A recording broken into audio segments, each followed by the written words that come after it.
we'll be discussing prone to sit position. Supposing the patient is a paraplegic and he is in lying position, he will be learning how to come to sitting position from the prone.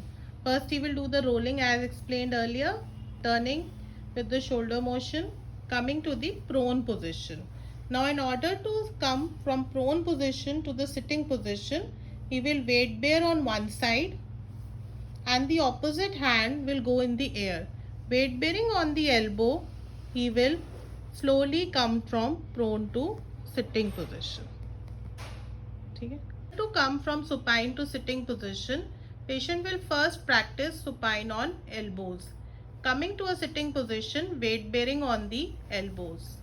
This position is practiced till he learns how to weight bear in this position without loss of balance. Now in order to improve balance in this position, we can start with weight shifting. Weight shifting will be done first in the lateral direction from right to left, then forward, backward.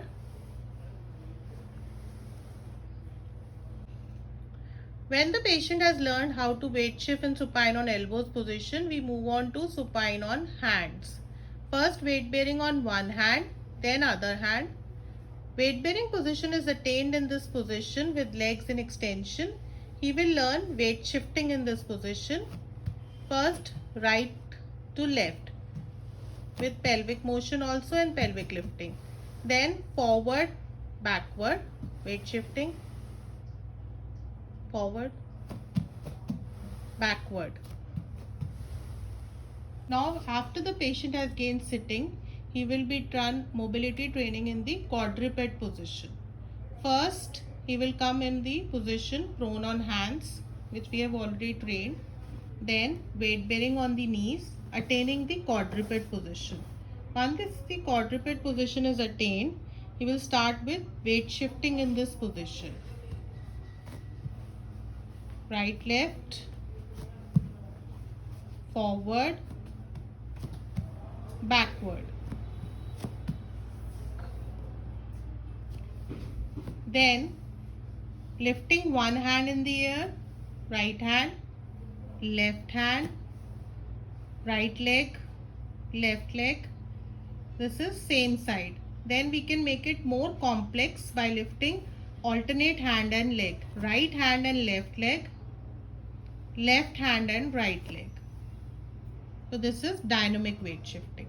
The patient has gained dynamic balance in quadruped position. We will move on to the kneeling position. Coming from the quadruped to the kneeling position, weight bearing in this position is taught. Then weight shifting in the kneeling position. Right to left, forward, backward. Once the patient has learned weight shifting in kneeling position, we will move on to the half kneeling position. First, one leg forward, weight bearing, then next leg forward, weight bearing. In order to improve dynamic balance in half kneeling position, we can give ball activities on alternate sides. Right, left, forward, backward, ball throwing and catching.